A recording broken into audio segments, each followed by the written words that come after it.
Okay. So, what name did we decide on? We're going to go with for this. I don't know, maybe something like just like a regular name, right? Yeah, yeah, just yeah. Let's go with let's go with Okay, all right. Well, welcome to Rec America. Your first Rec America yes, interview. sir. All right, look. So let's start with how are you doing with all this Corona stuff? How's your Well, world shaking out? my world's not too much different. Um, my job's been deemed essential, so I'm still working. It's slowed down a little bit, so it's a little scary. As a small business owner, it's something that you don't really think about and you don't really prepare for necessarily in this type of manner. But I'm kind of grateful that I'm able to work as much as I can right now. Like for instance, today I have a couple of appointments that I can make and do, and it's been kind of nice being able to do that. But my home life is not really that much different.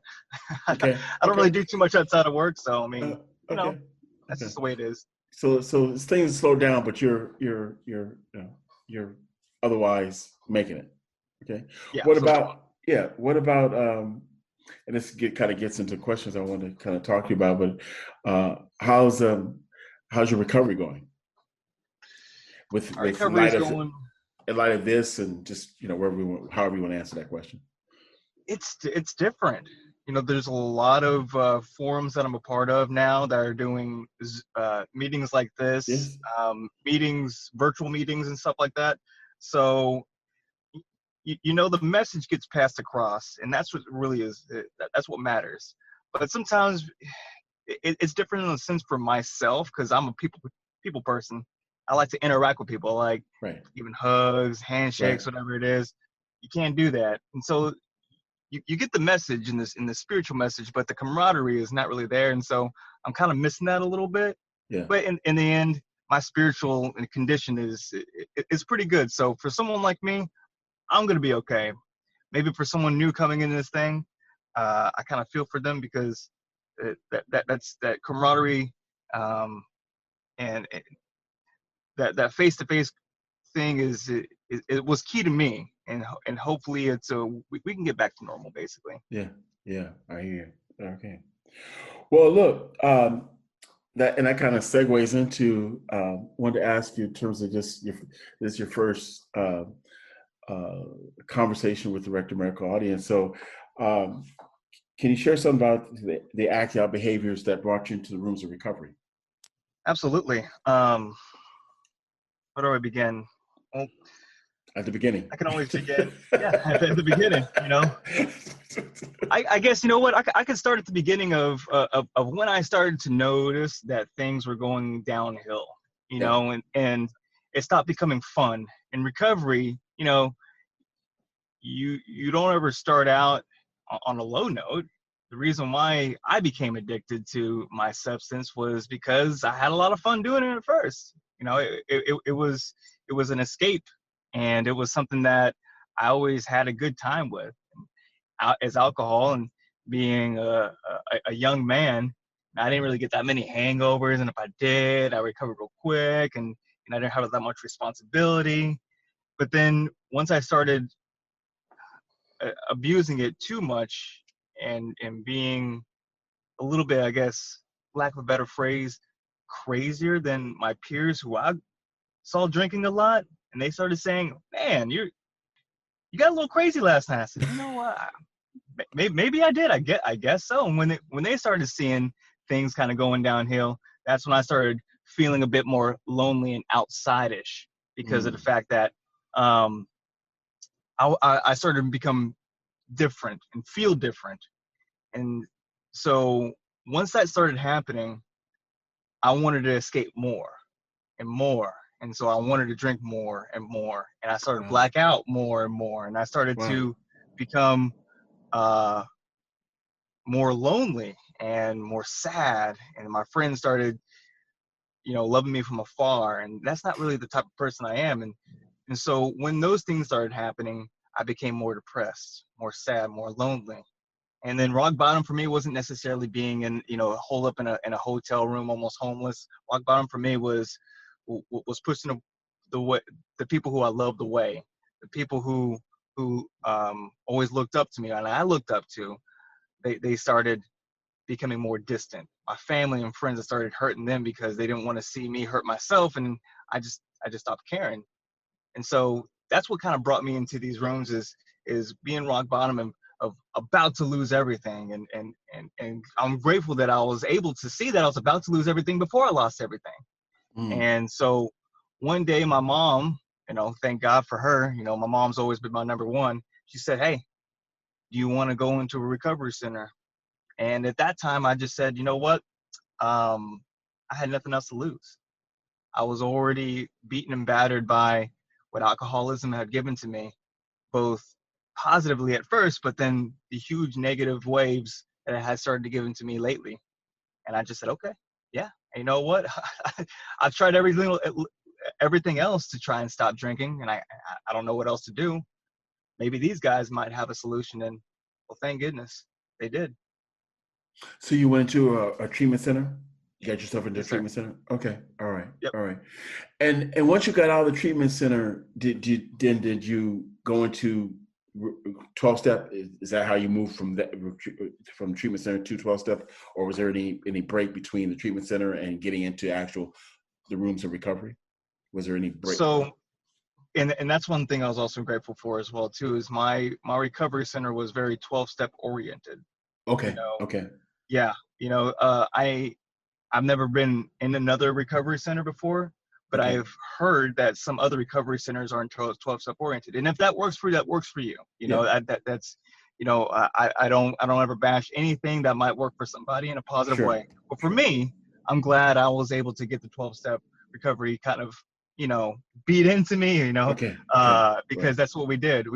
It was, they gave me a big book from my very first day and said, this is what we're doing. We were going to AA meetings on the very first day. It was like that, and it wasn't so clinical. It was just, hey, you're gonna be in a house with 20 different dudes who are gonna be doing a 12-step recovery. When's the soonest you can get a sponsor? You need to go get a sponsor right now. Okay, well, all right, that's I guess that's what I'm gonna be doing. And so from the very beginning, it was all 12-step oriented. Gotcha. Gotcha. Chet? Was there a specific talk about a true bottom? Was there a specific experience that defined for you? You know what your true bottom was? How would you define that? Ah, man. Okay, I got a story for you. Um, so I remember I grew up as an only child, and so the friends that I grew up with I considered family. I had Gotcha. grown up with a couple of other guys that were my same age, that were my next door neighbors, and I considered them brothers to me. We hung out every day. We did everything from, since I can remember. I think I had moved into my house and they were living there when I was 2 years old. And so I grew up with these guys. And one of them was a little bit closer to my age, and we hung out every day, almost every day. And I mean, till I was, to these days, he's a person who I consider a close brother to me. Right. Um, I remember getting in trouble with alcoholism, and him is what I was talking about when I was speaking about other people who were wanting to be distant from me. He was one of the people, but he was still there for me as a loving friend and family member. He was having a wedding, and he wanted me to be one of his groomsmen. And I remember that I had told everybody I had stopped drinking. I was really trying to, but I was still hiding it, and that's what a lot of us do. We're thinking we're all slick hiding it, but everyone else Right. knows. Everyone knows but us. Um, and he had asked me one day. I got drunk one night, and I think a couple of days later he calls me up and says, "Hey man, I just wanted to know what had happened the other day. Did you drink?" Of course, I wanted to lie about it, and I did. I lied to him. I said, no, man, this is what happened. He goes, dude, I know you drank. And I wanted to know if I could trust you. And this is the moment where I cannot say I fully trust you anymore. And you can no longer be in my wedding. Wow. And I was someone who's, like I said, the closest thing that I had to a brother. Right. Right. And, Wow. there were many moments like that, but I remember that was the first one that really hit me, like really hard. That was a huge consequence of my alcoholism. Right. Um, there were many more like that. I blacked out, did some crazy things here and there, but that one really stuck out to me. That one really stuck out to Let's try and thank you for sharing it. Let's try and 180 from there. Is there me. Okay. something? Is there something on the upside that an experience that you've had since getting into recovery that you couldn't have imagined could happen for you positively? That because you've done the work, because you're in the rooms, because you've submitted yourself to the steps. Is there some highlight, some upside? Hmm. Yeah, I mean, there's many upsides. Obviously, I've been Sure. Just recovered for a little over 8 years, or actually okay. almost 9 years now. Jeez. But I can tell you a story that I tell a lot of people. Um, that was something along the lines of my downside, where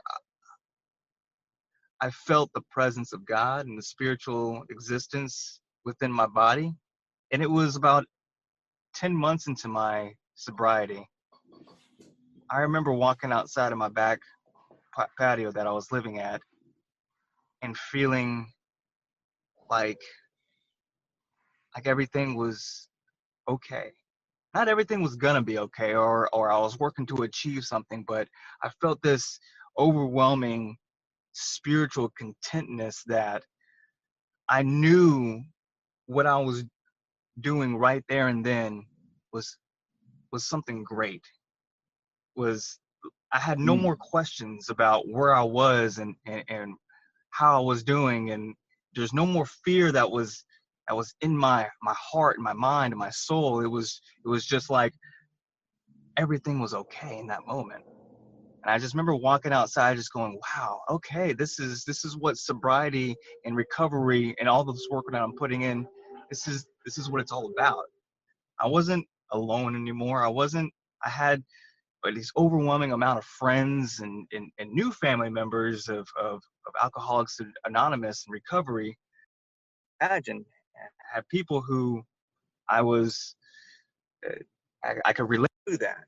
so you were at the point you were saying in terms of this overwhelming calm and a sense of clarity about where you were in life at that moment.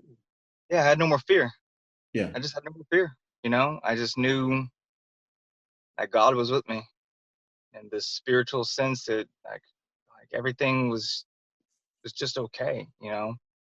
And that's all I really wanted. That's all we ever really want is as human beings, just to feel loved and appreciated and safe without fear. Mm. Now Obviously.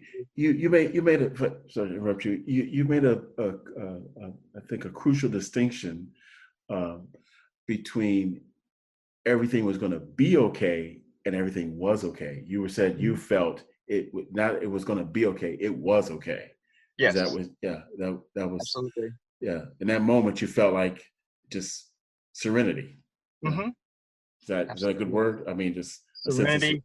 Yeah, contentment. Just man, I'll never forget that moment. I'll never forget that moment. that's awesome. That's awesome. Hmm. Yeah. Thank you for sharing that. So let's anything else on either side? I'm gonna move on. Like another question. But is there anything on either side of of you shared two wonderful stories. One on coming through, and then on yeah. If you want, if nothing else, we can move on. Anything else on Um, either side? If one last thing, I guess, from my actual rock bottom was, uh, okay, and I'll be completely honest and candid with people who might be struggling with getting please. in trouble with the law. I have I have 3 DWIs, Okay. and it's weird to say that and be somewhat proud of it. Mm. Not proud, I guess, being a criminal in in Harris County. But I'm happy that it happened because I don't think if I wasn't that close to being jailed for years, um, that I would have changed my ways. My third Mm. DWI, I remember the cop put me in handcuffs and saying, "Who do I need to call to let know that you're going to jail?" And I said, "All right, call my father." So he calls my father and he goes, "Mr. So and so, your son is going to be a felon because that's Wow. your third DWI." And I remember that. I mean, I was hammered. I don't remember too much else of anything that night, but I remember that. I remember that sentence happening. Yeah. And going, Just oh, wow, okay, this is real. This is it. So that was my rock bottom. And then now I have so many more stories of you know things that are so good in my life, spiritual texts that I'm able to use to be able to better my life and better my relationship with my friends and family, and um, my relationship with my girlfriend, and uh, just life is good. There's not really a there's not anything else mostly that is huge in my life than that one time where I knew everything was okay, because everything kind of is like that today, just not as sudden and hitting as that was. yeah. So, Gotcha. so Gotcha. I Yeah. don't really got too much else Yeah. that. Okay. But All right. Yeah, but thank you. But for those that are listening, for the audience, yeah, that was your true bottom, and that sentence, how that stuck with you. I mean, I could, that it sounds like that really just that kind of shook you to your core. Yeah, Is that yeah? Wow. absolutely. Yeah. Well, let's do this. Let's kind of shift gears here. Um, let's pretend you're a superhero for a moment. Okay. Okay. So if you were a superhero, what would your superpower be? Uh, Man, um, I, you know, to be able to convince people that my superpower will be able to be a great speaker. Okay. I don't know if it's a superpower, you know what I mean, but Yeah. to be a great influencer, Yeah. you know. Okay. Yeah. Yeah. Yeah. Yeah. Yeah, I remember but, at the same time, that's all I can really think of. I mean, I can be, I want to be invisible, or I can be indestructible, or something like that. But you know what? I want to be be a little bit more realistic. okay. Yes. Yeah. A great influencer. A Uh huh. great. Okay. All right. That's cool. I remember in school back in the day, they used to say if you can't dazzle them with your brilliance, baffle them with your bullshit. That's man. That's what my life right there, man. You hit the nail on the head right there, man. That's all I do. I'm a Yeah. salesman at heart. I'm not a used car salesman. So I mean, I'm not allowed. Sorry for anyone who's listening and that might be a used car salesperson. But I mean, No, I just lost that part of my audience. I apologize. Click. We're all in the same boat. We're all in the same boat, baby. There you go. So that's your support. What's your kryptonite? My, What's your krypt- yeah? my Which is kryptonite is I'm about to say beautiful women, but no, no. Let's say I'm real. I can be kind of gullible, Sometimes I want to believe in the betterment of humanity, and I think mm, I'm gullible to people who bullshit too. mm. My kryptonite is people who bullshit too. Because I Wow. want to believe in everybody who's always trying to be on the up and up. I'm a very, very honest person, and I Wow. always want to believe in the honesty from everyone else. And damn, people who can bullshit me in a good way, man, can I get taken advantage of a lot Oh sometimes. wow. I Wow. do. I can. Wow, it's interesting. It's the flip side, the same coin. Yeah, I know. I never thought about that. So Wow. it's my kryptonite. Is I'm such a just I just like to be really raw and real with everything that I say, just because I always want to make sure that everybody understands where I'm coming from, and I want to understand where everyone's coming from too. And I always want to put everything out on the table. And people who are able to, slickly be able, to influence me in a way with lies and deceit, I can get easily, deceived in that way, because I just want to believe that everyone's kind of like me, and that's Mm, kind of my kryptonite. interesting. Yeah.